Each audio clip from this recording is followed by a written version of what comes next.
Hello students, let us start with the chapter 2 of your syllabus, that is basics of computer. ठीक है, computer के बारे में कुछ जनरल बातें. Now we already know that computer is an electronic device. ये क्या करता है? ये हमसे इनपुट लेता है, इनपुट को प्रोसेस करता है, स्टोर करता है और फिर हमें रिजल्ट्स शो करता है. ठीक है, तो हम एंड आपने पीछे पढ़ा था लास्ट चैप्टर में, we have studied that we have many types of computer.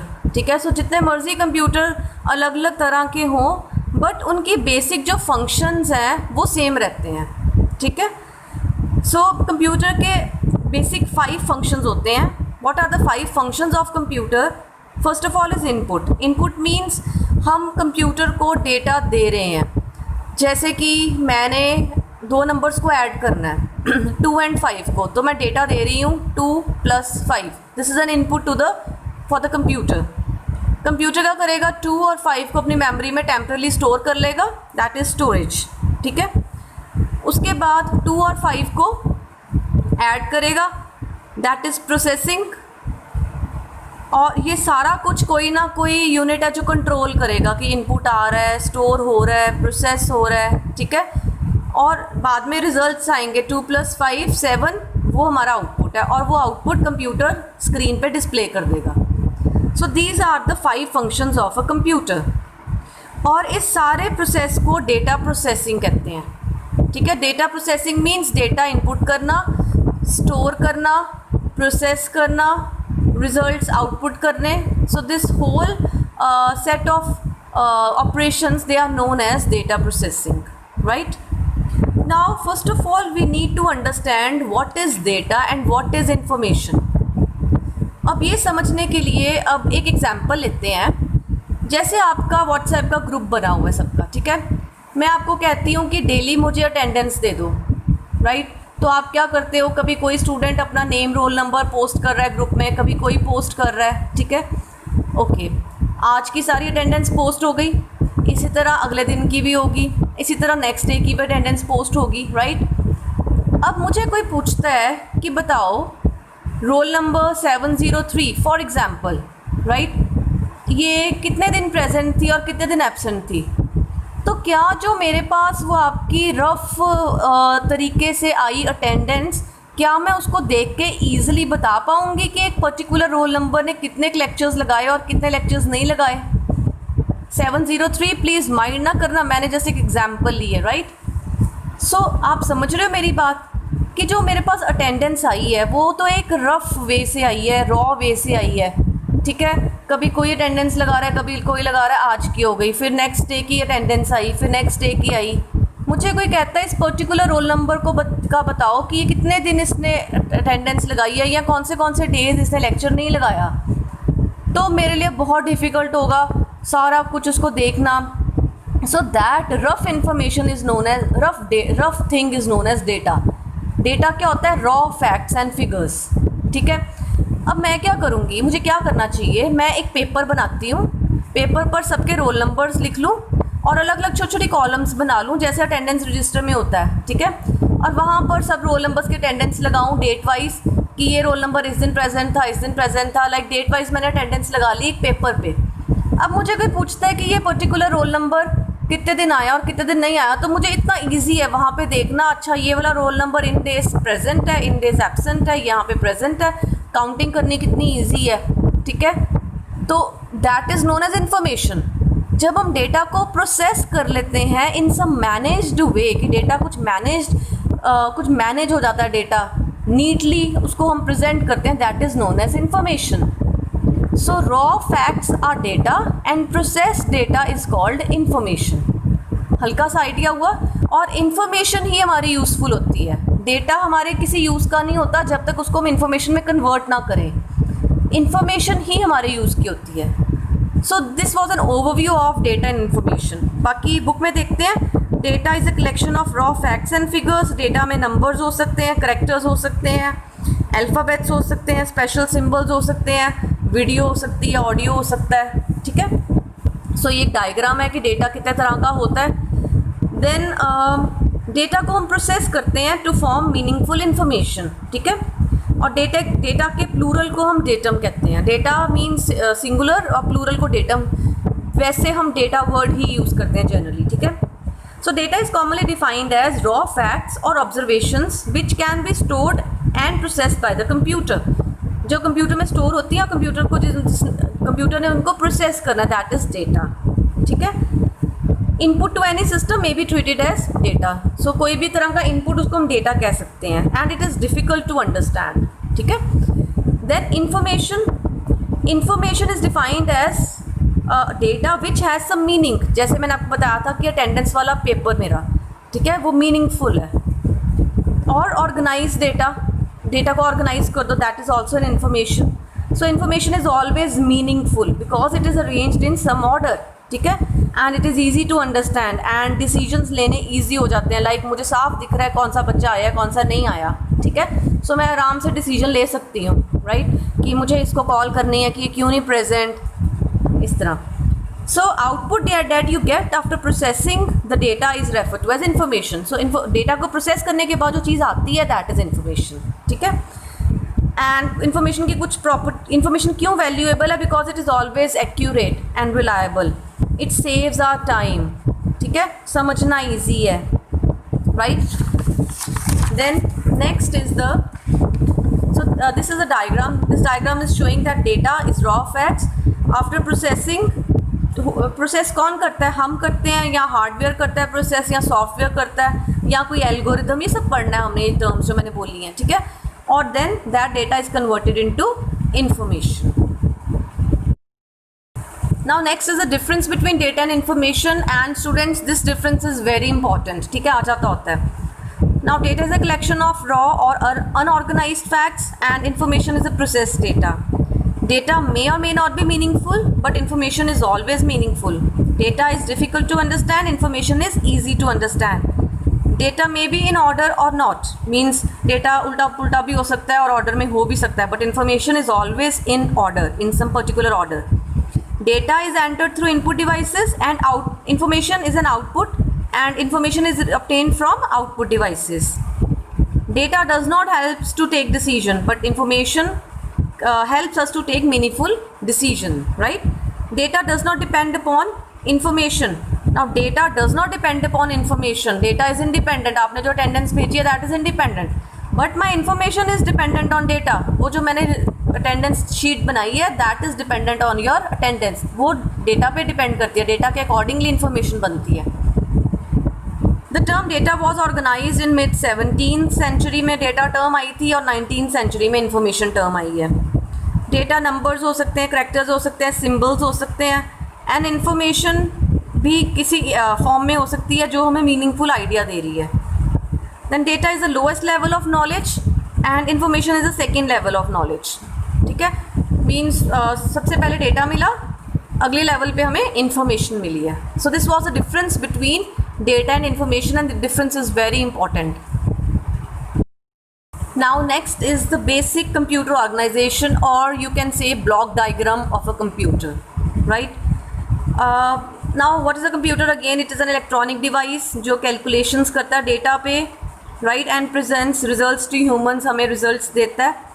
And computer में सिर्फ hardware नहीं होता, उसमें softwares भी होते हैं. Now what is an hardware and what is a software? इन दोनों को हमने डिटेल में नेक्स्ट चैप्टर्स में पढ़ना है. Okay. But for now let me explain you hardware क्या होता है. राइट. आपके सामने कंप्यूटर पड़ा हुआ है. ठीक है. आप कंप्यूटर को टच कर सकते हो. आप कीबोर्ड को टच कर रहे हो, माउस को टच कर रहे हो, आप जो कंप्यूटर का मॉनिटर है उसको टच कर रहे हो, या नीचे CPU पड़ा है उसको टच कर रहे हो. सो जिन चीज़ों को आप टच कर सकते हो दैट इज़ एन हार्डवेयर. ठीक है. वो हार्डवेयर है. जब आपने कंप्यूटर ऑन किया, आपका गेम खेलने का मन किया, आपने गेम ऑन कर ली. ठीक है. आपने MS वर्ड में टाइपिंग कर ली, लेटर टाइप कर ली, आपने पेंट ब्रश में कुछ पेंट कर लिया, राइट. आप मूवी देख रहे हो. सो ये जो चीज़ें आप कंप्यूटर पर कर रहे हो, ठीक है, इन चीज़ों को आप टच नहीं कर सकते, जस्ट फील कर सकते हो, सुन सकते हो, देख सकते हो. सो that is a software, right. So software actually क्या होता है? सॉफ्टवेयर कंप्यूटर के अंदर इंस्ट्रक्शंस होती हैं. ठीक है. जिनको हम फील कर सकते हैं, सुन सकते हैं और देख सकते हैं, बट हम उनको टच नहीं कर सकते physically, so they are software, ठीक है। बाकी डिटेल में हम इनको करेंगे हार्डवेयर और सॉफ्टवेयर को, ठीक है। So hardware refers to the physical parts that can be seen and touched with hands including digital circuitry, and software is executed within hardware. Software instructions हैं जो हार्डवेयर के अंदर एग्जीक्यूट होते हैं। Now, hardware refers to physical parts like input-output devices, storage devices, other peripherals. Peripherals means hardware, okay? And software describes the collection of computer programs, procedures, documentations. ठीक है? Clear हुआ? ठीक है? कम clear हुआ? कोई बात नहीं, डिटेल में हमने आगे करना है, right? Now, next is the explanation of the block diagram. Now, block diagram of a computer. Now this is a block diagram of a computer. इसको अच्छे से देखो। सबसे पहले है इनपुट यूनिट। इनपुट यूनिट क्या करता है? इनपुट यूनिट हमसे इनपुट लेता है, ठीक है। जैसे मैंने आपको एग्जांपल दिया था, I have to add two numbers 2 and 5, so 2 and 5 are my inputs. मैंने कैसे 2 और 5 इनपुट दिए? Through keyboard. मैंने लिखा 2 प्लस प्रेस किया and then 5 then equals to press किया, सो ये मैंने इनपुट दी, ओके। सो ये डेटा है मेरा, ये इनपुट यूनिट के थ्रू एंटर हुआ। Input unit for example keyboard, mouse, ठीक है। फिर data for the time Bing, थोड़ी देर के लिए जो 2 and 5 ऑपरेंड्स, इन्हें कहते हैं ऑपरेंड्स या वेरिएबल्स, जो मैंने एंटर किए हैं, ये थोड़ी देर के लिए मेमोरी में स्टोर हुए, ठीक है। डेटा प्रोसेस हुआ, डेटा CPU के पास गया, ये सारा CPU है। CPU ने डेटा पे कैलकुलेशंस की, ठीक है। रिज़ल्ट आया 7 रिज़ल्ट फिर से थोड़ी देर के लिए मेमोरी में स्टोर हुआ, प्लस वो रिज़ल्ट आउटपुट यूनिट के थ्रू लाइक मॉनिटर या प्रिंटर के थ्रू मुझे दिखाई दिया, मुझे आउटपुट मिल गई, ठीक है। सो ये एक छोटी सी इंट्रोडक्शन थी about the block diagram of a computer. Now let us study in detail. Now the computer system consist of following functional units: input unit, this storage unit, this is a storage unit, then central processing unit, this is a central processing unit complete box, and fourth one is output unit. So ये 4 units से block diagram computer की complete होती है, ठीक है। अब हमने इनको डिटेल में पढ़ना है सारे यूनिट्स को, right. Now data is entered in the computer system using input unit, ठीक है। देन वो डेटा मेन मेमोरी में स्टोरेज, आप फिलहाल प्राइमरी मेमोरी, सेकेंडरी मेमोरी अभी मैं कुछ नहीं बोल रही, मैं सिर्फ स्टोरेज यूनिट बोल रही हूँ, ठीक है। स्टोरेज यूनिट में डेटा सेव हो जाता है, ठीक है। देन कंट्रोल यूनिट क्या करती है? कंट्रोल यूनिट ने सारे काम करने हैं। कंट्रोल यूनिट ने हमसे डेटा लेना है, डेटा मेमोरी में स्टोर करना है, डेटा को एग्जीक्यूट करवाना है और आउटपुट रिजल्ट को शो करना है। ये सारा काम कंट्रोल यूनिट करती है। कंट्रोल यूनिट कंट्रोल करती है the overall execution of the computer, ठीक है। सारा प्रोसेस कंट्रोल यूनिट कंट्रोल करते, ओके फाइन। उसके बाद ये कंट्रोल यूनिट का तो मैंने आपको बता दिया कि कंट्रोल यूनिट सारे ऑपरेशंस को कंट्रोल करता है, ठीक है। And arithmetic and logic unit, ये वो यूनिट है जो एक्चुअल में कैलकुलेशंस करता है। 2 + 5 का आंसर 7 आया, वो किसने सॉल्व किया? वो अर्थमेटिक एंड लॉजिक यूनिट ने सॉल्व किया, फाइन।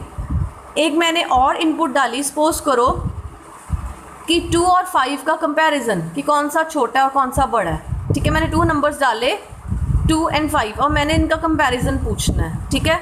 ये इनपुट आई 2 and 5, ठीक है। इनपुट स्टोरेज में स्टोर हो गई, देन इनपुट गई अर्थमेटिक लॉजिक यूनिट के पास।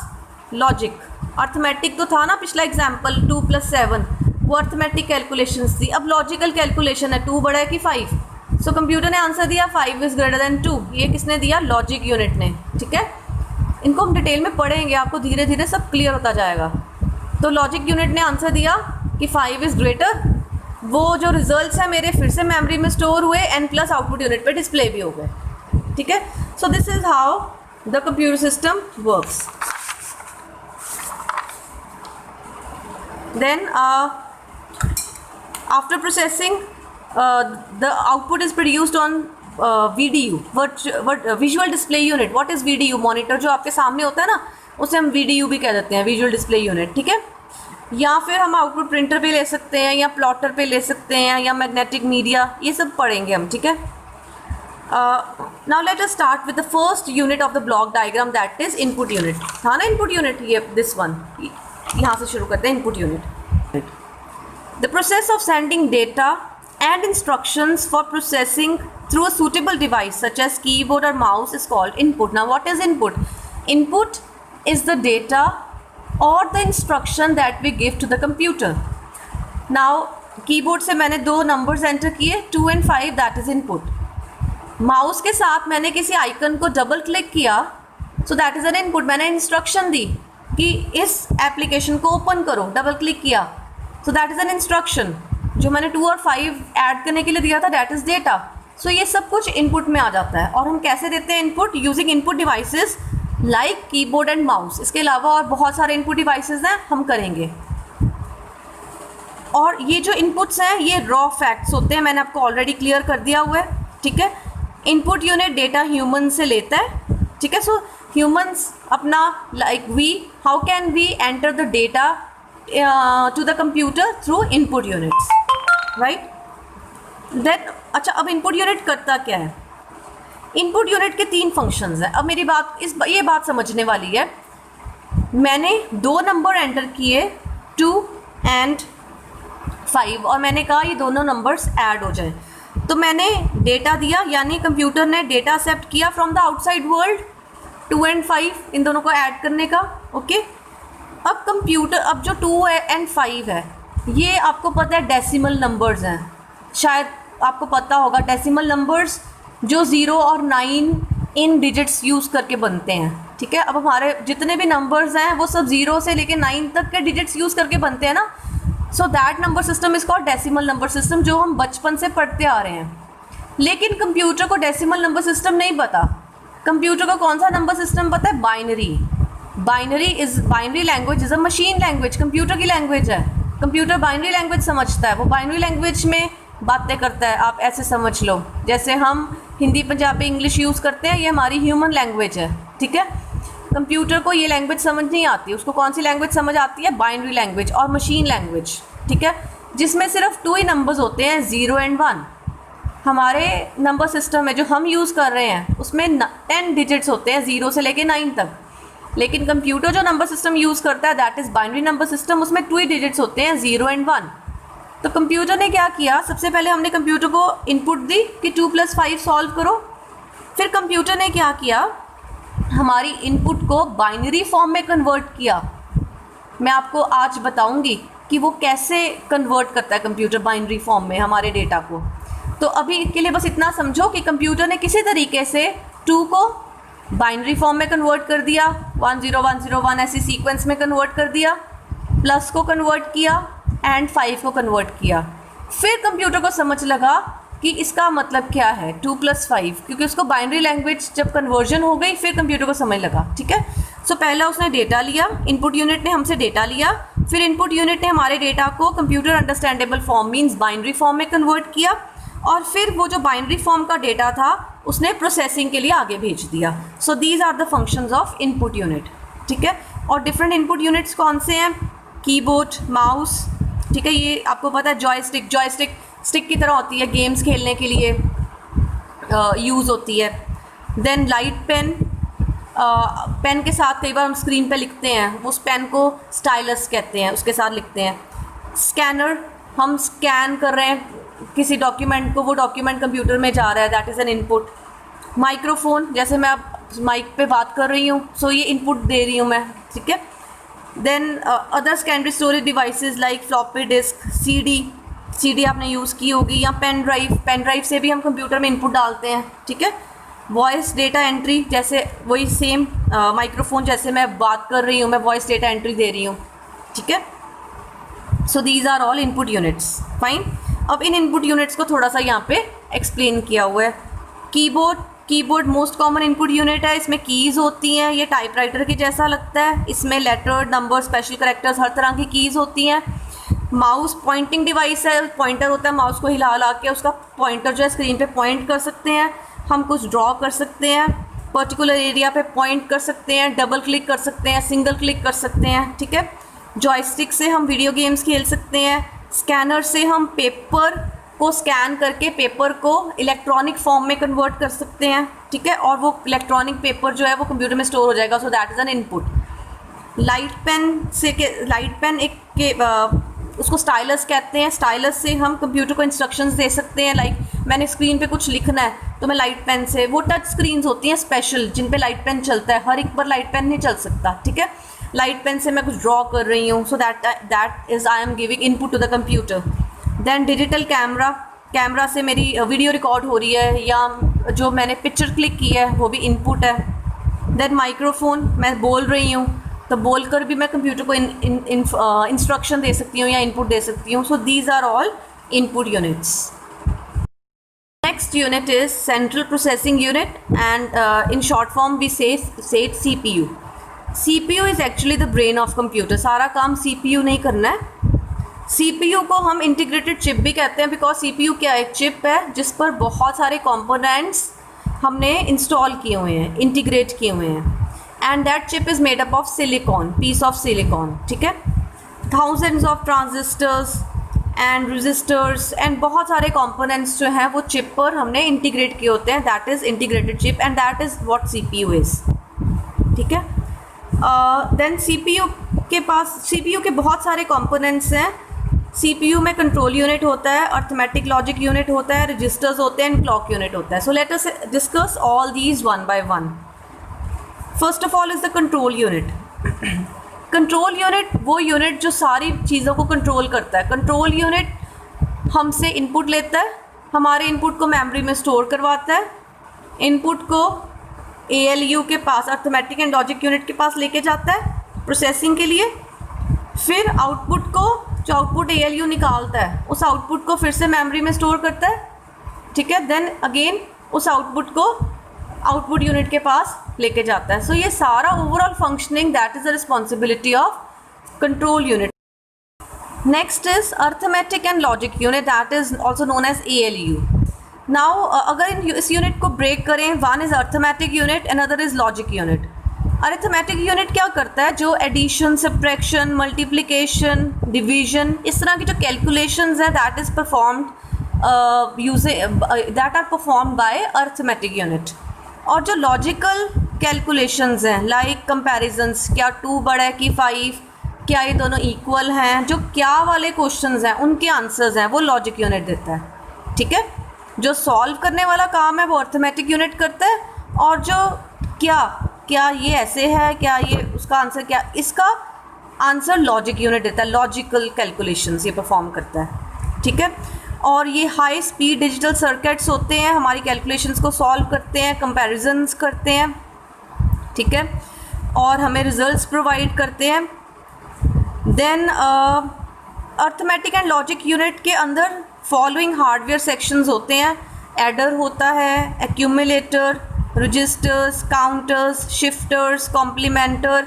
अब ये सब चीज़ें क्या हैं, ये सब चीज़ें या तो जिन्होंने फिज़िक्स पढ़ी है थोड़ा बहुत उनको पता होगा, या फिर जब आप इलेक्ट्रॉनिक्स का थोड़ा सा करोगे तब आपको ये सब क्लियर होगा। अदरवाइज़ आप जस्ट इनको अगर देखना है नेट पर एक एक लाइन इनकी देख सकते हो, ठीक है। अदरवाइज़ आपने ऐसा याद कर लो कि ALU में ये सारे कंपोनेंट्स होते हैं, बिकॉज अगर इनको समझाना शुरू कर दिया तो फिर हम डाइवर्ट हो जाएंगे, हम अपने फंडामेंटल के सिलेबस से हम कहीं किसी और दूसरे सिलेबस में शिफ्ट हो जाएंगे, ठीक है।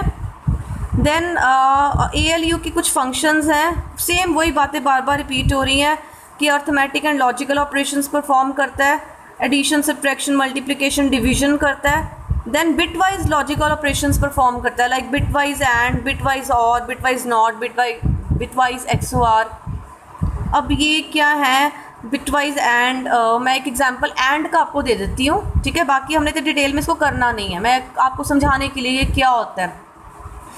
अब आपको पता है कि जितना बिटवाइज मीन्स बाइनरी, ठीक है, मैं आपको यहाँ पर लिख कर थोड़ा सा एक्सप्लेन करती हूँ। लेट अस सपोज मेरा एक बाइनरी नंबर है 101011, ठीक है, और एक और नंबर है 11010, ठीक है।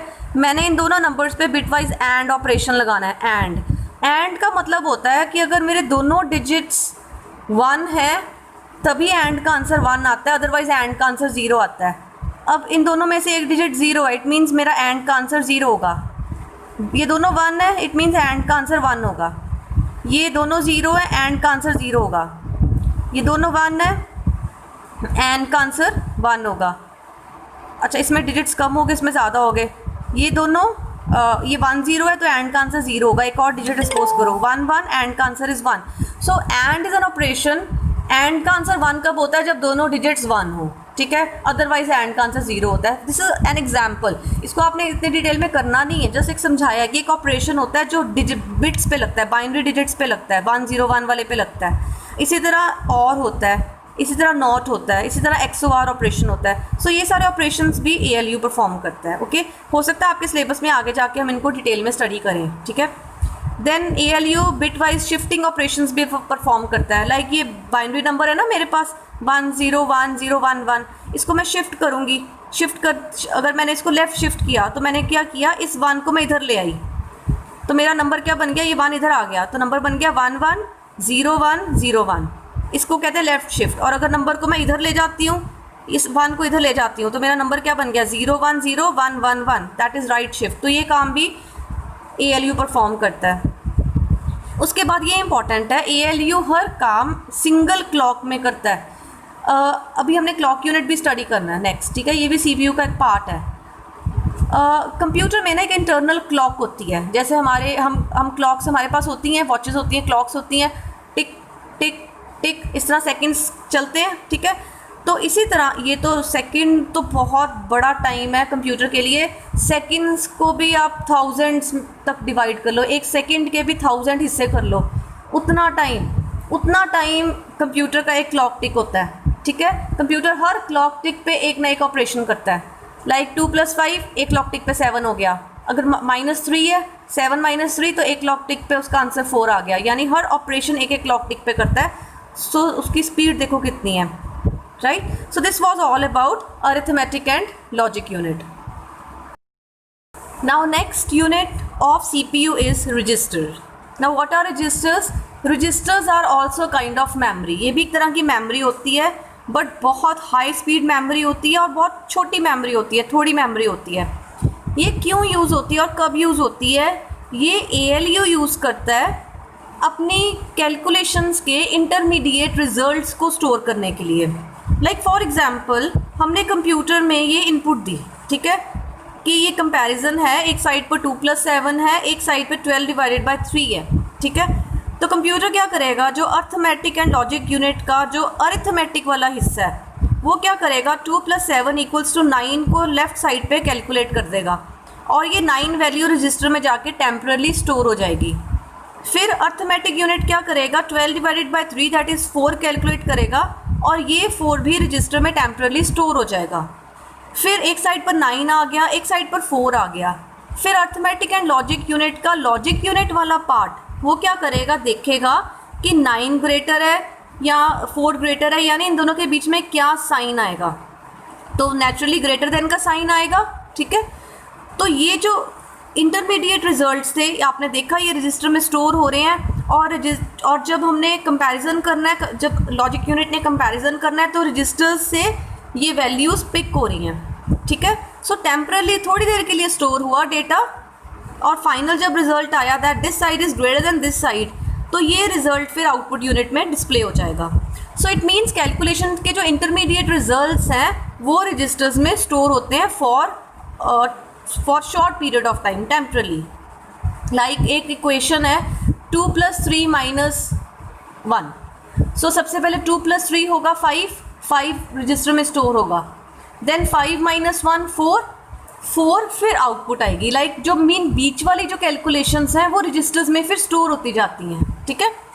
So registers memory addressing, data manipulation, processing के काम आते हैं। इंटरमीडिएट प्रोसेसिंग रिजल्ट्स इसमें स्टोर होते हैं, जो करंट प्रोसेसिंग चल रही है उसके इंटरमीडिएट रिजल्ट्स, और जो final result arithmetic and logic unit produce करता है वो रजिस्टर्स में नहीं जाते, फिर वो स्टोरेज में जाते हैं। ये जो ब्लॉक डायग्राम में स्टोरेज यूनिट था ये वाला, इसमें जाते हैं फाइनल रिजल्ट्स, ठीक है।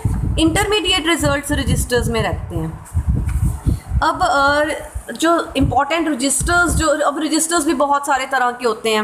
One is accumulator register. अब अगेन इन चीज़ों को हम डिटेल में देखते हैं, आगे जाके हमारे सिलेबस में आता है कि नहीं आता ये पार्ट। एक एक्यूमुलेटर रजिस्टर होता है जो अर्थमेटिक एंड लॉजिक ऑपरेशंस के इंटरमीडिएट रिजल्ट्स को स्टोर करता है। एक स्टेटस रजिस्टर होता है जिसमें लाइक कैरी बिट्स होते हैं ना, लाइक 7 + 9 किया तो आंसर कितना आया, आंसर आया 16, तो 1 कैरी बिट है, तो कैरी बिट जो है वो स्टेटस रजिस्टर्स में स्टोर होते हैं। एक होता है इंस्ट्रक्शन रजिस्टर। इंस्ट्रक्शन रजिस्टर में जो इंस्ट्रक्शन करंटली प्रोसेस हो रही है वो पड़ी होती है। लाइक यहाँ पर था ना 2 + 7 पीछे था, सो 2 + 7 is the current instruction that is being process, तो वो इंस्ट्रक्शन रजिस्टर में होएगी।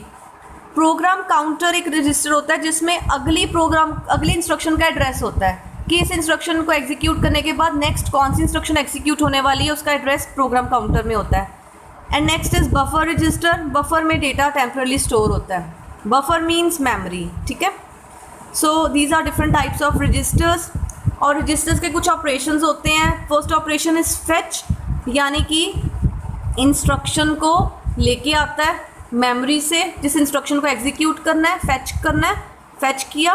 डिकोड, इंस्ट्रक्शन को एग्जीक्यूट किया, डिकोड किया, यानी इंस्ट्रक्शन को इंटरप्रेट किया, यानी कि ये पहले हमने ये सॉल्व करेंगे, फिर हम ये सॉल्व करेंगे, लाइक 2 + 5 - 1 है तो पहले 2 + 5 करेंगे, देन -1 करेंगे, दैट इज़ डिकोडिंग, और उसके बाद इंस्ट्रक्शन एग्जीक्यूट होती है। So these are some operations of registers. So this was all about registers. And last part of CPU is clock unit. और मैंने थोड़ा सा आपको बताया हुआ है कि क्लॉक यूनिट क्या है। हर कंप्यूटर के अंदर एक इंटरनल क्लॉक होती है जो पल्सेस प्रोड्यूस करती है एट फिक्स रेट। और जैसे हमारी हम जो क्लॉक लगाते हैं अपने रूम्स में, ठीक है, वो क्लॉक एक सेकंड बाद टिक टिक करती है, ठीक है। लेकिन जो कंप्यूटर की क्लॉक होती है, आप वो सेकंड के 1000 हिस्से कर दो, उतनी देर बाद टिक करती है। सी कितना फास्ट होगा, तो दैट वो उतनी देर बाद एक पल्स प्रोड्यूस करती है, और हर पल्स पे कैलकुलेशन होती है, हर पल्स पे एक ऑपरेशन होता है, ठीक है। सो जिस कंप्यूटर की क्लॉक रेट फास्टर है उस कंप्यूटर की स्पीड बहुत फास्ट होगी, जिसकी क्लॉक रेट कम है उसकी स्पीड कम होगी। एंड क्लॉक रेट को मेजर करने के यूनिट्स होते हैं हर्ट्ज़, HERTZ, हर्ट्ज़। सो अगर हमारा CPU 2 GHz का है तो उसकी स्पीड ट्वाइस फास्ट होगी उस CPU से जो 1 GHz का होगा, ठीक है। सो दीज क्लॉक्स, ये जो क्लॉक्स हैं, क्लॉक सिग्नल्स प्रोड्यूस करती हैं और हर सिग्नल पर एक कैलकुलेशन होती है, ठीक है। So this was all about clock unit. So with this we have completed all the components of CPU. सो अब तक हमने ब्लॉक डायग्राम का इनपुट यूनिट डिस्कस किया है एंड CPU डिस्कस किया है। Now let us discuss the third unit of the block diagram of computer, that is the storage unit, right. Storage unit नाम से ही पता लग रहा है जिसमें डेटा और इंस्ट्रक्शन स्टोर होंगी, ठीक है। सो स्टोरेज यूनिट बहुत फास्ट होता है डेटा असेस करने में और डेटा को प्रोसेस करने में, ठीक है। देन स्टोरेज यूनिट के कुछ फंक्शंस हैं। जितने भी डेटा और इंस्ट्रक्शंस होती हैं वो स्टोरेज यूनिट में स्टोर होती हैं, प्रोसेस होने से पहले और प्रोसेस होने के बाद। इंटरमीडिएट रिजल्ट्स भी स्टोर होते हैं, ठीक है। एंड स्टोरेज यूनिट 2 टाइप्स की होती है, primary storage and secondary storage. अब ये समझने वाले टॉपिक्स हैं। पहली बात, प्राइमरी स्टोरेज को मेन मेमोरी भी कह देते हैं, या primary memory, primary storage, main memory, ठीक है। एंड सेकेंडरी मेमोरी को एक्सिलरी मेमोरी, सेकेंडरी स्टोरेज, ठीक है, ये भी कह देते हैं। इन दोनों को हम डिस्कस करेंगे। Let us start with the primary memory part. अब इस प्राइमरी मेमोरी और सेकेंडरी मेमोरी की थ्योरी पे मैं बाद में आती हूँ। पहले मैं एक आपको समझाती हूँ कि इन दोनों का डिफरेंस क्या है, क्या होती हैं। सपोज करो आप अपने कंप्यूटर पे काम कर रहे हो, ठीक है, आपने MS वर्ड का डॉक्यूमेंट खोला। चलो उससे भी पहले सपोज करो आप कंप्यूटर पे बैठे हो, डेस्कटॉप स्क्रीन है, कोई एप्लीकेशन नहीं खुली हुई, जस्ट एक डेस्कटॉप आपके सामने आ रहा है। डेस्कटॉप स्क्रीन पता है ना, समझते हो ना, जिसमें स्टार्ट बटन होता है, आइकन्स होते हैं। कंप्यूटर की जो मेन स्क्रीन होती है, जो होम स्क्रीन होती है कंप्यूटर की, दैट इज़ डेस्कटॉप। इस टाइम आपने कोई एप्लीकेशन नहीं खोली हुई, इट मीन्स मेन मेमोरी में अभी कुछ भी नहीं है। मेन मेमोरी या प्राइमरी मेमोरी में, मैं मेन मेमोरी वर्ड यूज़ करूँगी, ठीक है। सो मेन मेमोरी में अभी कुछ भी नहीं है। मैंने एक MS वर्ड के डॉक्यूमेंट में लेटर टाइप करनी है, मैंने MS वर्ड के आइकन को डबल क्लिक किया, MS वर्ड का डॉक्यूमेंट खुल गया। अब जौन सी चीज़ खुल गई है, मेरे सामने आ गई है, वो चीज़ मेन मेमोरी में होगी। यानी जिस चीज़ में मैं करंटली काम कर रही हूँ वो चीज़ मेन मेमोरी में होगी। मेन मेमोरी में वो चीज़ें होती हैं जो करंटली मैंने खोली हुई हैं, ओपन की हुई हैं, ठीक है। खोलने से पहले मेरा MS वर्ड का जो सॉफ्टवेयर था वो कहाँ था, वो सेकेंडरी स्टोरेज में था। Secondary storage for example your hard disk, computer के अंदर जो हार्ड डिस्क है, ठीक है। अब दोबारा समझो, कंप्यूटर मेरा शट डाउन है, बंद है, ठीक है। जब मैं कंप्यूटर को ऑन करती हूँ तो जो मेरे कंप्यूटर के अंदर जो एप्लीकेशंस पड़ी थी, लाइक MS वर्ड था, MS पेंट था, जो कुछ गेम्स थी मेरे कंप्यूटर में, एक दो मैंने मूवीज़ डाउनलोड करके रखी हुई थी। जब मैं कंप्यूटर को शट डाउन करके दोबारा ऑन करती हूँ तो क्या वो डेटा डिलीट हो जाता है? नो, मुझे अगले दिन फिर से वो डेटा मिल जाता है कंप्यूटर पे। क्यों? क्योंकि वो सब चीज़ें परमानेंटली सेकेंडरी स्टोरेज में स्टोर्ड हैं। सो सेकेंडरी स्टोरेज में वो चीज़, जौन सी चीज़ें सेकेंडरी स्टोरेज में होंगी वो परमानेंट हैं, वो तब तक हमारे कंप्यूटर के अंदर हैं जब तक हम उनको खुद नहीं डिलीट करते। So secondary storage is a permanent storage, ठीक है। मैंने अब जब मेरी डेस्कटॉप स्क्रीन मेरे सामने थी, मैंने कोई एप्लीकेशन नहीं खोली हुई थी, उस टाइम सारा कुछ सेकेंडरी स्टोरेज के पास था, ठीक है। उस टाइम सारा कुछ सेकेंडरी स्टोरेज के अंदर था, हार्ड डिस्क के अंदर था। जैसे ही मैंने MS वर्ड के आइकन को डबल क्लिक किया, MS वर्ड खुल गई, तो MS वर्ड का सॉफ्टवेयर हार्ड डिस्क से या सेकेंडरी स्टोरेज से निकल के प्राइमरी मेमोरी में आ गया, बिकॉज मैंने अब MS वर्ड के डॉक्यूमेंट में काम करना है। तो जिस चीज़ों को मैंने खोला हुआ है, मैं काम कर रही हूँ, वो प्राइमरी मेमोरी में होंगी। मैंने MS वर्ड का डॉक्यूमेंट लिखा, टाइप किया, ठीक है। सपोज अब मैं टाइप कर रही हूँ तो मैं मेन मेमोरी में काम कर रही हूँ, प्राइमरी मेमोरी में काम कर रही हूँ, ठीक है। प्राइमरी मेमोरी होती है टेम्पररी मेमोरी। अब सपोज करो मैंने लेटर टाइप की, मैं भी प्राइमरी मेमोरी में काम कर रही हूँ, मैंने लेटर को सेव नहीं किया था, मैं जस्ट टाइप कर रही हूँ और लाइट चली जाती है और मेरे कंप्यूटर की बैटरी भी ख़राब है, कंप्यूटर बैकअप पे नहीं आता, मेरा कंप्यूटर एकदम से बंद हो जाता है, ठीक है। मैं लेटर टाइप कर रही थी, मैंने सेव नहीं की थी लेटर, मैं प्राइमरी मेमोरी में MS वर्ड खुला हुआ था, लेटर टाइप कर रही थी, लेटर सेव नहीं की थी और एकदम से कंप्यूटर शट डाउन हो गया, बंद हो गया, due to any reason light चली गई या कुछ प्रॉब्लम हो गई। तो जब मैं दोबारा कंप्यूटर को ऑन करूँगी ना, तो वो लेटर मुझे नहीं दिखेगी, वो लेटर मैं असेस नहीं कर पाऊँगी, ढूंढ नहीं पाऊँगी। क्यों नहीं ढूंढ पाऊँगी? क्योंकि मैंने उसको सेव नहीं किया था और वो प्राइमरी मेमोरी में ही रह गई थी। अगर मैं उसको सेव कर लेती तो वो लेटर का वो जो जितना मैंने टाइप किया था ना, उस लेटर का वो आप कह दो वो उतनी की लेटर मेरी सेकेंडरी स्टोरेज में सेव हो जाती। और जब चीज़ सेकेंडरी स्टोरेज में चलेगी फिर उसको जब मर्जी असेस कर लो, वो हमेशा ही रहेगी परमानेंटली। लेकिन मैंने अपने लेटर को सेव नहीं किया था, मैं जस्ट टाइपिंग ही कर रही थी और मेरा कंप्यूटर बंद हो गया था, तो वो लेटर मेरी गायब हो जाएगी, ठीक है, क्योंकि वो प्राइमरी मेमोरी में थी। So primary memory is a temporary memory. जो चीज़ पे हम करंटली काम कर रहे हैं ना, वो प्राइमरी मेमोरी में है। चलो मैंने लेटर लिख दी, टाइप कर दी, सेव कर दी, MS वर्ड बंद कर दिया, तो वो लेटर मेरी सेकेंडरी स्टोरेज में चलेगी। अगले दिन आके मैं कंप्यूटर ऑन करती हूँ, वो लेटर मुझे मिल जाएगी, वो सेकेंडरी स्टोरेज में है। लेटर जब मैं खोलूँगी तो वो लेटर सेकेंडरी स्टोरेज से प्राइमरी मेमोरी में आ जाएगी, क्योंकि उसको मैं खोला हुआ है, ओपन किया हुआ है, ठीक है। जौन सी चीज़ को मैंने खोला हुआ है, ओपन किया हुआ है, जौन सी चीज़ में मैं काम कर रही हूँ, that thing is always in primary memory या मेन मेमोरी। समझ रहे हो बात मेरी? ठीक है। अच्छा सपोज करो मैंने कोई गेम खेलनी है, तो मैंने गेम के आइकन को डबल क्लिक किया। डबल क्लिक करने से पहले गेम सेकेंडरी स्टोरेज में थी, ठीक है। सेकेंडरी स्टोरेज में जौन सी चीज़ें हैं उन पे मैं काम नहीं कर सकती। मैं काम कब कर सकती हूँ? जब वो चीज़ प्राइमरी मेमोरी में आएगी।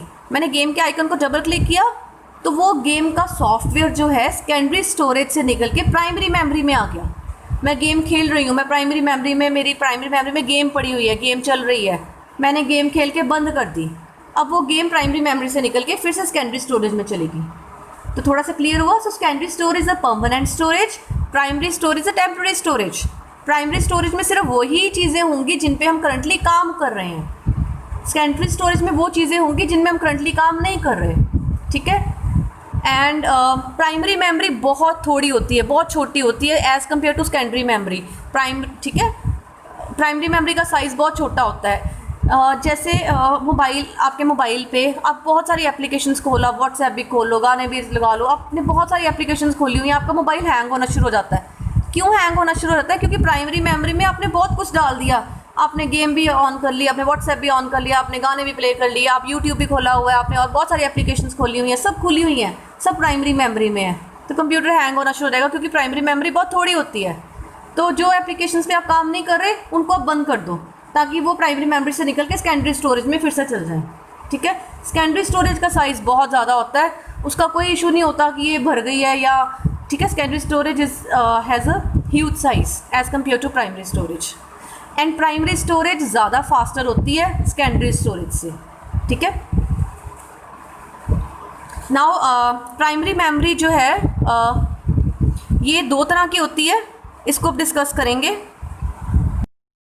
The two types of primary memory are RAM and ROM। ठीक है, थोड़ा थोड़ा यहाँ पे एक्सप्लेन होगा, बाकी मैंने पेज नंबर्स लिखे हैं। 113 पेज पे रैम बहुत डिटेल में समझाई हुई है, हमने करनी है। 115 पेज पे रोम बहुत डिटेल में समझाई हुई है, ये भी हमने करनी है। ठीक है, so for the time being now RAM stands for random access memory and ROM stands for read only memory. RAM further दो तरह की होती है, static RAM and dynamic RAM, and ROM further 3 types की होती है, programmable ROM, erasable programmable ROM, electronically erasable programmable ROM. ठीक है, डिटेल में करेंगे। मेमोरी समझाने से पहले ना उसने आपको हमें यूनिट्स ऑफ मेमोरी समझाया है कि मेमोरी में डेटा किस तरह स्टोर्ड होता है। आपको मैंने बताया था कि कंप्यूटर बाइनरी लैंग्वेज में काम करता है, यानी 0101 में काम करता है ना। हर एक 0 या एक 1 को बिट कहते हैं, 0 और 1 को बिट कहते हैं, ये बाइनरी लैंग्वेज में होते हैं। 0 और 1 दो ही चीज़ें होती हैं। 0 का मतलब ऑफ स्टेट, 1 का मतलब ऑन स्टेट। चलो मैं आपको थोड़ा सा ना अच्छे से समझाती हूँ इस कंसेप्ट को कि कंप्यूटर में डेटा किस तरह स्टोर होता है।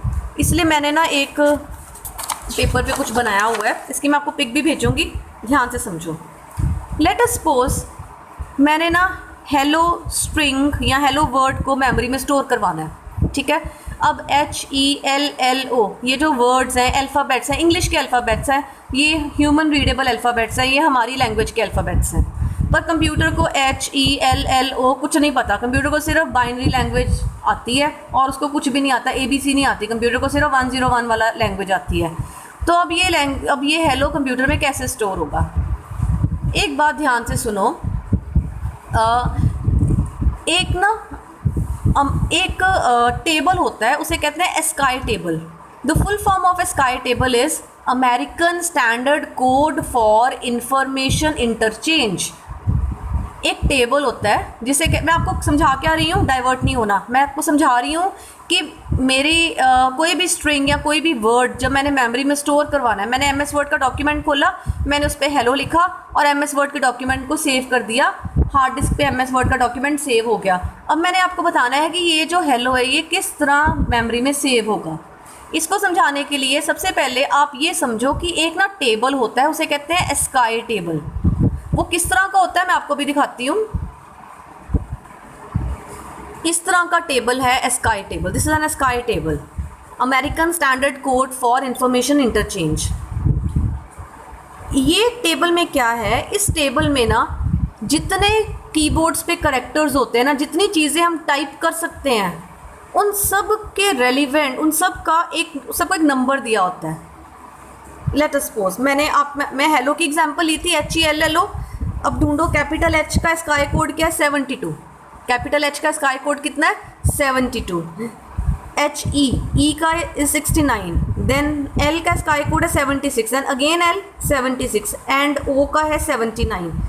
देखो कैपिटल ABC का स्काई कोड है, स्मॉल ABCs का भी स्काई कोड है, देन स्पेशल करेक्टर्स का भी स्काई कोड है, ब्रैकेट्स वगैरह का, ये देखो सब चीज़ों का स्काई कोड है। 0 से 9 तक के भी स्काई कोड हैं, लेस देन, ग्रेटर देन, यानी जितने कंप्यूटर में आप टाइपिंग कर सकते हो ना, जो कंप्यूटर में आप इनपुट दे सकते हो, उन सब का कॉरस्पॉन्डिंग हर की को एक नंबर दिया हुआ है, उस नंबर को कहते हैं स्काई कोड। यहाँ पे स्पेस का भी होगा, चलो मैं अभी मुझे इतनी हाँ, जैसे हमने स्पेस दी, ठीक है, स्पेस बार दबाते हैं तो उसका 32 स्काई कोड है। यानी हर करेक्टर जो हम एंटर कर रहे हैं ना, उस हर नंबर का एक स्काई कोड है, हर करेक्टर का स्काई कोड है। So this is a sky table, ठीक है। ये हर आपकी बुक के पीछे बना होता है, बुक के एंड में होता है। अब मैं समझा रही हूँ कि हेलो मेमोरी में कैसे स्टोर होगा। सबसे पहले एच स्टोर करना है। एच के कॉरस्पॉन्डिंग स्काई कोड कितना है, दैट इज 72। तो कंप्यूटर का क्या रहेगा, 72 को पहले 72 डेसिमल लैंग्वेज में है, 72 को पहले बाइनरी लैंग्वेज में कन्वर्ट करेगा। वो भी एक तरीका होता है, वो हमारे सिलेबस में है, हमने करना है डेसिमल टू बाइनरी कैसे कन्वर्ट करना है, मैं अभी नहीं समझाऊंगी। जब मैंने 72 को बाइनरी में कन्वर्ट किया ना यूजिंग अ मेथड, तो मेरा ये कोड निकल आया 1001000, ठीक है। सो 72 का बाइनरी इक्विवेलेंट ये है। अब ये चीज़ जो है ना मेमोरी में स्टोर होगी, इसका मतलब होगा 72। कंप्यूटर को ये समझ आएगा कि ये 72 है, कंप्यूटर को ये 72 नहीं समझ आता। तो थोड़ा सा क्लियर हुआ। एच का स्काई कोड देखा 72 को बाइनरी में कन्वर्ट किया। अब ये 72 कैसे स्टोर होगा मेमोरी में, इस तरह की होती है मेमोरी, ठीक है। Memory is a collection of words, ये सारे वर्ड्स हैं, ब्लॉक्स हैं, ब्लॉक्स कह दो, वर्ड्स कह दो। अब जो मैंने मेमोरी बनाई है ये 8 बिट की मेमोरी है, इसमें हर वर्ड 8 बिट्स का है, 1 2 3 4 5 6 7 8, हर वर्ड 8 बिट्स का होगा, हर वर्ड 8 बिट्स का होगा। इसे कहते हैं 8 बिट मेमोरी। आपको याद है हमने जब फर्स्ट चैप्टर किया था उसमें हमने सुपर कंप्यूटर जब हम पढ़ रहे थे, तो सुपर कंप्यूटर में एक लाइन आई थी कि super computer 64 bit word use करते हैं। इसका मतलब सुपर कंप्यूटर में मेमोरी का हर वर्ड 64 बिट्स का होता है। ये 8 बिट का है ना, तो वो इतना बड़ा होता है 64 बिट्स का, इसलिए तो वो सुपर कंप्यूटर है। उसमें बहुत लंबा वर्ड भी स्टोर हो जाता है एक वर्ड में, ठीक है। अब देखो हेलो कैसे स्टोर होगा। हेलो का एच का ये कोड था 1001000, तो ये कैसे स्टोर होगा, ये इस तरह स्टोर होता है राइट टू लेफ्ट, 0001001। इतना था ना एच का कोड, एच का कोड यही था ना 1001000। एक बच गया तो इसमें अपने आप ही कंप्यूटर 0 लगा देगा। सो ये हमारा एच मेमोरी में स्टोर हो गया। इसी तरह ई का बाइनरी नंबर स्टोर हो जाएगा, इसी तरह एल का, फिर से एल का, फिर ओ का। तो इस तरह हेलो स्टोर हुआ मेमोरी में। सो थोड़ा सा आइडिया हुआ आपको कैसे हमारा कोई वर्ड मेमोरी में स्टोर होता है, ठीक है। तो हम कहाँ थे, हम क्या कर रहे थे, हम ये समझ रहे थे बिट्स। सो वो जो 101, हर एक 1 या हर 0 को बिट कहते हैं, ठीक है। निबल क्या है, कलेक्शन ऑफ 4 बिट्स, 4 बिट्स का कलेक्शन को निबल कहते हैं, 8 बिट के कलेक्शन को बाइट कहते हैं, ठीक है। जैसे हमारा जो मैंने मेमोरी आपको दिखाई थी अभी डायग्राम, मेमोरी में हर वर्ड 1 बाइट का था क्योंकि 8 बिट्स का था। So byte is a collection of 8 bits, nibble is a collection of 4 bits, ठीक है। और इसमें देखो उसने दिया हुआ है American standard code for information interchange. इससे हम अपने करेक्टर जो हमने इनपुट दिया, इस तरह वो बाइनरी में कन्वर्ट होता है, ठीक है। उसके बाद ये कुछ यूनिट्स ऑफ मेजरमेंट्स हैं। जैसे आप मोबाइल लेते हो, आप कहते हो ना कितनी जीबी मेमोरी है, GB stands for gigabyte. So GB के अलावा और बहुत सारे यूनिट्स हैं, एक है किलोबाइट, केबी, ठीक है। केबी क्या है, 1024 बाइट्स को इकट्ठा कर लो, दैट इज़ 1 केबी। 1024 केबीज़ को इकट्ठा कर लो, दैट इज़ 1 MB। 1024 MBs को इकट्ठा कर लो, दैट इज़ 1 GB। तो जीबी पे ही नहीं बात खत्म होती, इसके बाद और बहुत ज़्यादा मेमोरी के बड़े यूनिट्स हैं, terabyte, petabyte, exabyte, zettabyte and last is yottabyte, ठीक है। तो ये उसका टेबल दिया हुआ है आपको। So these are the different units of measurement of computer memory. की कंप्यूटर हमारी कितने मेमोरी की है, हम कहते हैं कंप्यूटर मेरा मोबाइल 64 GB का है, ठीक है। इट मीन्स मेरे मोबाइल की जो स्टोरेज स्पेस है दैट इज 64 GB, ठीक है। सो इस तरह है, अभी तो जीबीज़ में है ना, इन फ्यूचर हो सकता है हमारा मोबाइल टेराबाइट में भी आ जाए, पेटाबाइट में आ जाए, ठीक है। So these are different units of measurements of computer memory. Next storage unit is secondary memory. अगर आपने पिछला मेरा जो मैंने अभी बोला, आप समझाया आपको प्राइमरी मेमोरी की इंट्रोडक्शन जब दी थी, अगर वो ध्यान से सुनी होगी तो आपको सेकेंडरी मेमोरी भी उसमें क्लियर होगी। Let me repeat again.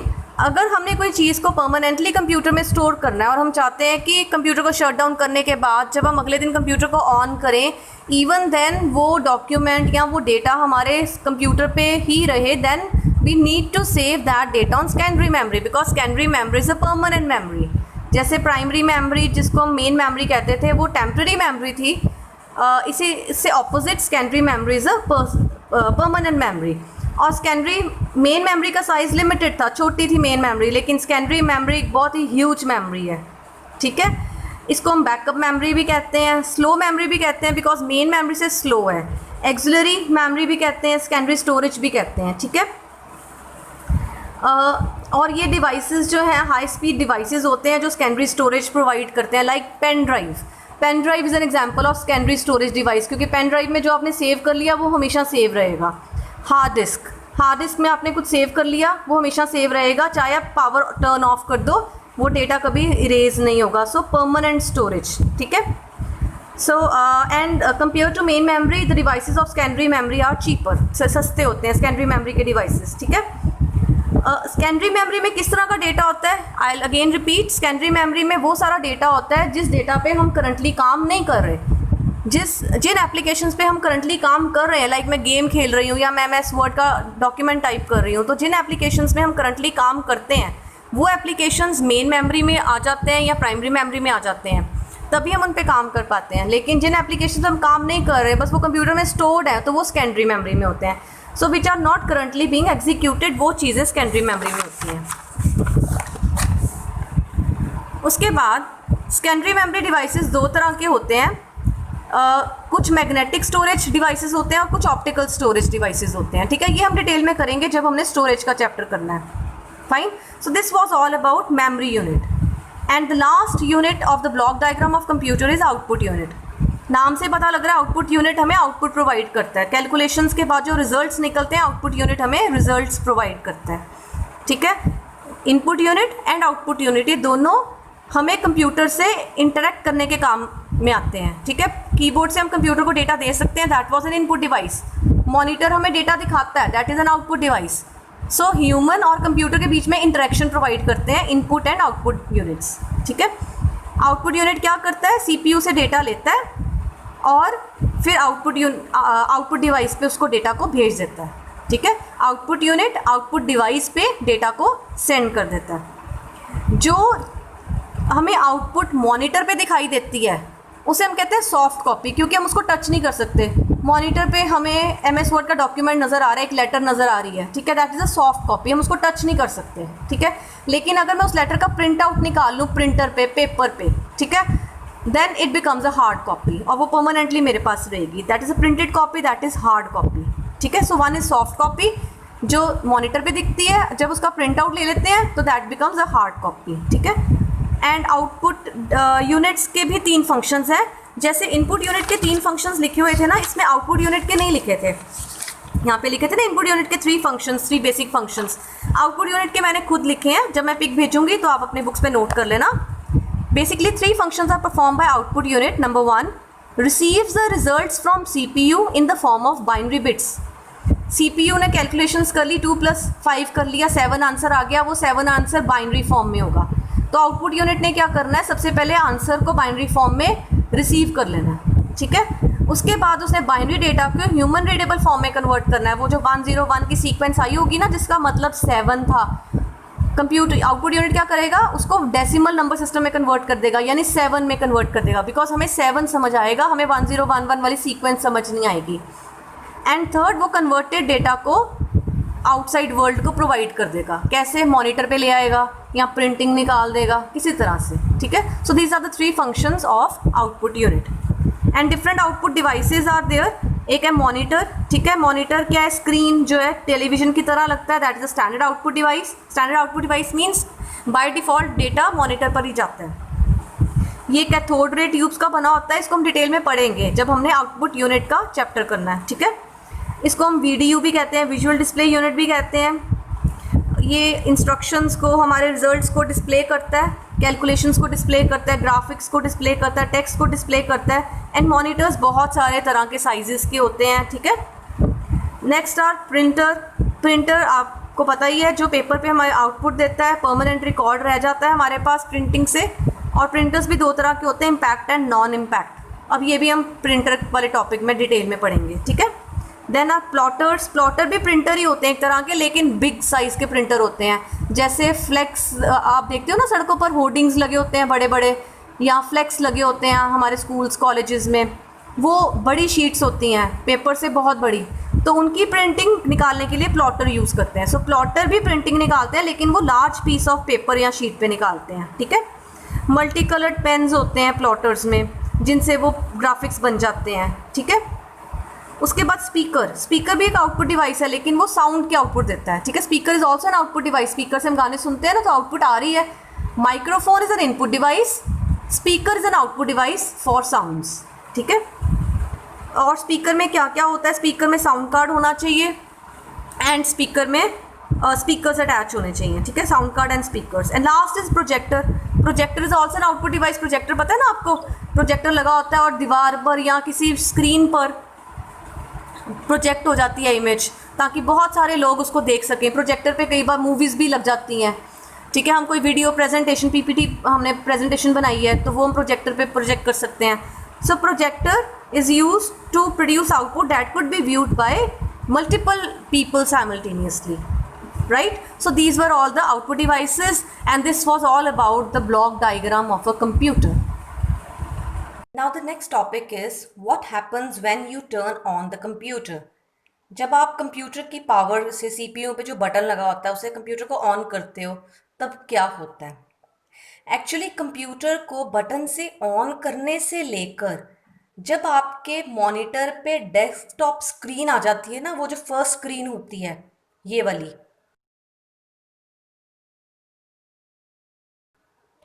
तब तक के प्रोसेस को बूटिंग कहते हैं, ठीक है। So let us first of all learn in this topic that what is booting. Booting क्या होती है? So the process of starting the computer and loading the operating system in the memory is referred to as booting. अब मेरी बात को ध्यान से सुनो। मैंने आपको ये बताया था कि मेमोरी दो तरह की होती है, एक होती है प्राइमरी मेमोरी, एक होती है सेकेंडरी मेमोरी। प्राइमरी मेमोरी में वो सब चीज़ें होती हैं जिन पर हम करंटली काम कर रहे हैं। जैसे मैं MS वर्ड के डॉक्यूमेंट में टाइपिंग कर रही हूँ तो वो डॉक्यूमेंट जो है वो उस टाइम रैम में होगा।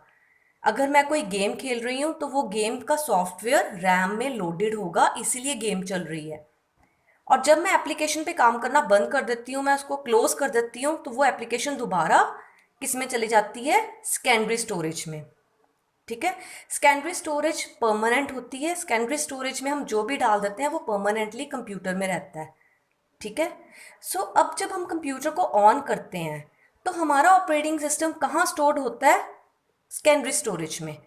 लेकिन मैंने आपको बताया है कि कोई भी वो चीज़ चलेगी जो रैम में हो, मेन मेमोरी में हो। जो चीज़ सेकेंडरी मेमोरी में होती है वो सेव्ड है, लेकिन किसी चीज़ को चलाने के लिए, एग्जीक्यूट करने के लिए, रन के लिए करने के लिए उसका मेन मेमोरी में आना बहुत ज़रूरी है। तो इसीलिए जब हम कंप्यूटर स्टार्ट करते हैं, हमने स्टार्ट का बटन जस्ट प्रेस किया है, ठीक है, तो हमारा जो ऑपरेटिंग सिस्टम जो कि सेकेंडरी मेमोरी में स्टोर्ड है उसको पहले रैम में आना पड़ता है, तभी हमारा कंप्यूटर हम चला पाएंगे, तभी हम कंप्यूटर पे काम कर पाएंगे, क्योंकि ऑपरेटिंग सिस्टम ने ही सारे काम करने होते हैं। तो operating system secondary storage memory से मेन मेमोरी में आएगा, तभी हम कुछ काम कर पाएंगे कंप्यूटर पे, और उस चीज़ को कहते हैं बूटिंग, ठीक है।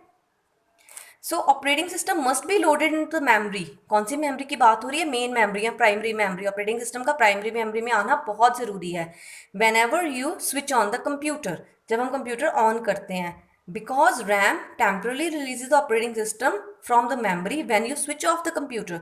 जब हम कंप्यूटर को स्विच ऑफ कर देते हैं, तो जब हम कंप्यूटर को शट डाउन कर दिया हमने, तो वो ऑपरेटिंग सिस्टम रैम से निकल के सेकेंडरी स्टोरेज में आ जाता है, because secondary storage the permanent storage, ठीक है।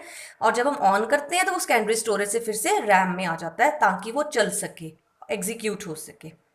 सो once the operating system is loaded, और एक बार ऑपरेटिंग सिस्टम जो रैम में आ गया, then it is made ready for users to run application. फिर हम काम कर सकते हैं कंप्यूटर पे जब हमारा ऑपरेटिंग सिस्टम मेमोरी में आ गया, और इस सारे प्रोसेस को बूटिंग कहते हैं, ठीक है। Startup of a computer is known as booting, या आप कह सकते हैं booting is a process of loading operating system from secondary storage device into the RAM, ठीक है। इतना बेटा आपने बुक से करना है। इसके बाद बूटिंग का जो प्रोसेस है ना, वो मैं आपको अपने हैंड रिटन नोट्स से समझाऊंगी। बुक में थोड़ी डिफिकल्ट लैंग्वेज दी हुई है, मैं आपको इजी लैंग्वेज में बताती हूँ। सो इसके बाद आपने बूटिंग का प्रोसेस एक्सप्लेन करना है फ्रॉम द नोट्स। अब बूटिंग कैसे होती है, बूटिंग का प्रोसेस कैसे होता है? Whenever we turn on the computer, the system first checks that अब जब मैंने कंप्यूटर ऑन किया, मैंने बटन प्रेस कर दिया पावर का सीपीयू में से, सबसे पहले कंप्यूटर चेक करेगा कि पावर सप्लाई, यानी कंप्यूटर को इलेक्ट्रिसिटी, चाहे वो प्लग जो हमने लगाया है वहां से या फिर कंप्यूटर की अपनी बैटरी में से पावर सप्लाई मिल रही है। क्या मदरबोर्ड ठीक से काम कर रहा है? क्या रैम ठीक से काम कर रही है? एंड क्या प्रोसेसर ठीक से चल रहा है? पहले कंप्यूटर ये इंश्योर करेगा कि ये चारों चीज़ें ठीक से चल रही हैं कि नहीं चल रही, क्योंकि बूटिंग करने के लिए इन चारों चीज़ों का ठीक से चलना 100% वर्किंग कंडीशन में होना बहुत ज़रूरी है। ठीक है। उसके बाद जब कंप्यूटर ने देखा कि चारों कंपोनेंट्स ठीक चल रहे हैं, तो कंप्यूटर एक प्रोसेस है उसको कहते हैं बायोस, उसको स्टार्ट करेगा। What is BIOS? बायोस की फुल फॉर्म होती है basic input output system. BIOS actually क्या है? बायोस एक सॉफ्टवेयर है जो कि परमानेंटली स्टोर्ड है कहाँ पे? मदरबोर्ड की रोम चिप में। कहाँ स्टोर्ड है बायोस? मदरबोर्ड की रोम चिप में। ये देखो,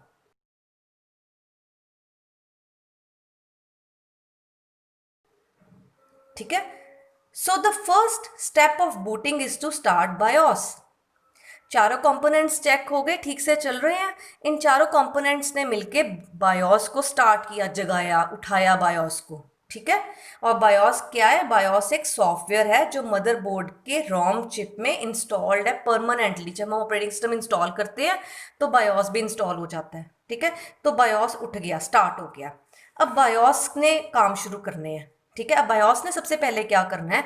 बायोस ने एक चीज करनी है, उसे कहते हैं पावर ऑन सेल्फ टेस्ट, जिसे पोस्ट कहते हैं शॉर्ट फॉर्म में। पोस्ट क्या है? पोस्ट एक प्रोसेस है या एक, यू कैन से, एक प्रोसीजर है जो चेक करता है कि जितने भी डिवाइसेस हमारे कंप्यूटर के साथ अटैच्ड हैं, फॉर एग्जांपल कीबोर्ड, माउस, ये तो हमेशा होते ही हैं। सपोज करो प्रिंटर है, या जितने भी कंपोनेंट्स हमारे कंप्यूटर के साथ अटैच्ड हैं, क्या वो ठीक से काम कर रहे हैं कि नहीं कर रहे। इसे कहते हैं post, power on self test. So post executes to check if all the devices and components that are attached with the motherboard are working properly or not. ठीक है। पोस्ट कैसे करता है check? It does this by sending power supply to those devices. उन devices को electricity भेज के check करता है कि क्या वो डिवाइस चेक चल रहा है कि नहीं चल रहा। इसीलिए आपने नोट किया होगा जब आप कंप्यूटर अपना ऑन करते हो ना, जब कंप्यूटर ऑन हो रहा होता है डेस्कटॉप के आने से पहले, 1 सेकंड के लिए आपका कीबोर्ड का लाइट ब्लिंक करेगा और 1 सेकंड के लिए आपका माउस का लाइट ब्लिंक करेगा। वो कंप्यूटर ने वो क्या हो रहा है उस टाइम?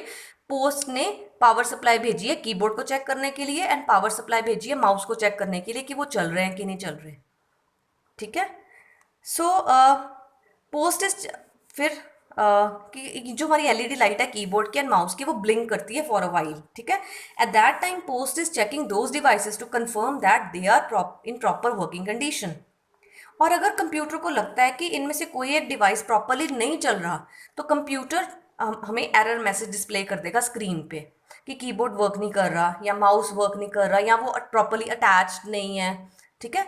तो जो भी कंप्यूटर को फॉल्ट लगेगा वो कंप्यूटर उसको मैसेज हमें डिस्प्ले कर देगा स्क्रीन पे।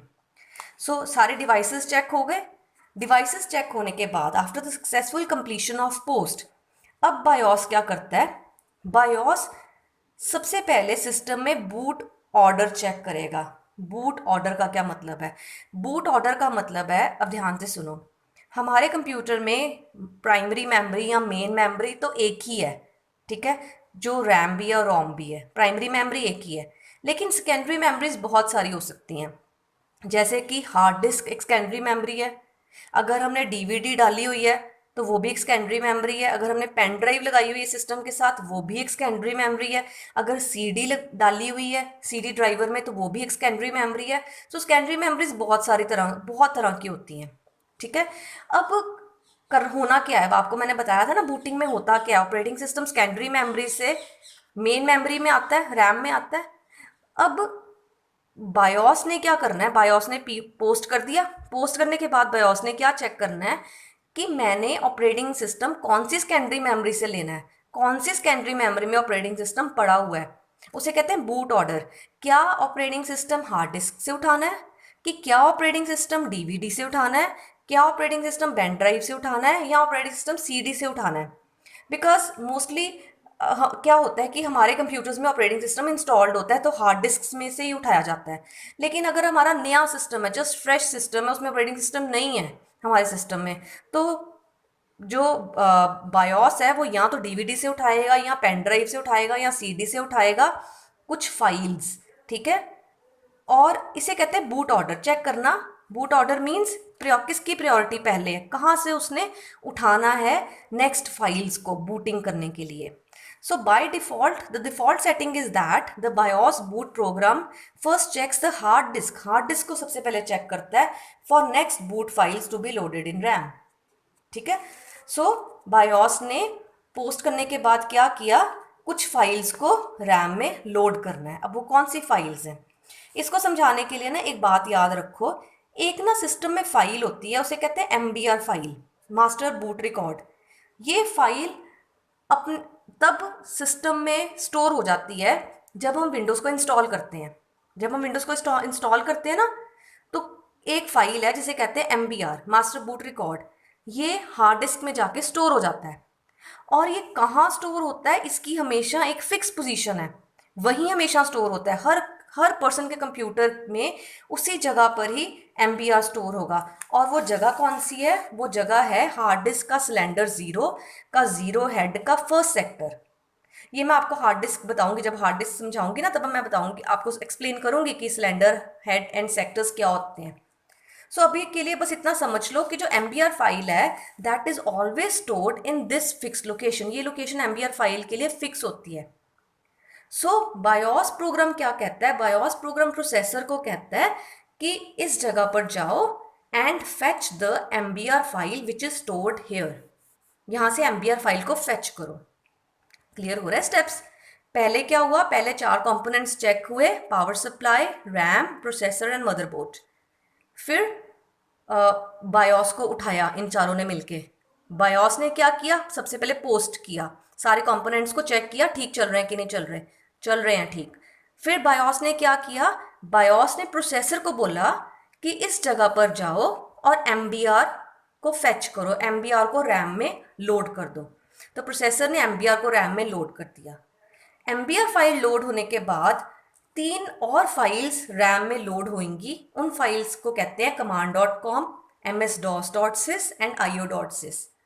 जब ये 3 फाइल्स मेमोरी में लोड हो जाएंगी, उसके बाद बाकी का ऑपरेटिंग सिस्टम धीरे धीरे मेमोरी में यानी रैम में लोड होना शुरू होगा। और जब सारा ऑपरेटिंग सिस्टम रैम में आ जाएगा तो हमें फर्स्ट स्क्रीन विंडोज की नजर आएगी and that is known as desktop, जो कि ये वाली है, ठीक है। So this is how booting process takes place. इस तरह बूटिंग होती है। पावर CPU के बटन को प्रेस करने से लेके डेस्कटॉप के आने तक के प्रोसेस को बूटिंग कहते हैं। और ये सब चीजें होती हैं जब बूटिंग होती है। Is that clear? So booting process समझाने के बाद आपने लिखना है कि बूटिंग 2 तरह की होती है, एक होती है कोल्ड बूटिंग, एक होती है हॉट बूटिंग। कोल्ड बूटिंग किसे कहते हैं, जब हम कंप्यूटर बंद है, हमारा शटडाउन है, प्रॉपरली बंद है, हम पावर का बटन प्रेस करके कंप्यूटर को शुरू से स्क्रैच से ऑन कर रहे हैं, that is called cold booting. उसको कोल्ड बूटिंग क्यों कहते हैं, क्योंकि उसमें वो सारे स्टेप्स होंगे जो मैंने अभी आपको क्लियर किए हैं। पोस्ट होगा, ठीक है, उसके बाद MBR फाइल लोड होगी, बाकी की 3 फाइल्स लोड होंगी, सारे स्टेप्स होंगे क्योंकि हमने सिस्टम को स्क्रैच से ऑन किया, शुरू से ऑन किया है। और स्लो प्रोसेस होता है, टाइम लगता है। लेकिन हॉट बूटिंग क्या होती है कि जब हमारा सिस्टम चल रहा है, ऑन है, लेकिन बीच में हैंग हो गया, ठीक है, तब हम सिस्टम को रीस्टार्ट कर रहे हैं। जब हम सिस्टम को रीस्टार्ट करते हैं ना, कि पहले से स्टार्ट था पर वो हैंग हो गया, अब उसको रीस्टार्ट कर रहे हैं, तब उसको कहते हैं हॉट बूटिंग। उस केस में पोस्ट नहीं होती क्योंकि वो स्टार्टिंग में हो चुकी हुई है, ठीक है। तो वो इसीलिए ये हॉट बूटिंग थोड़ी फास्ट होती है, बिकॉज इसमें पोस्ट वाला स्टेप नहीं होता, ठीक है। और साथ में मैं आपको इन दोनों के डिफरेंसेस भी दे रही हूँ, cold booting and hot booting के। So this is all about the process which is known as booting, okay.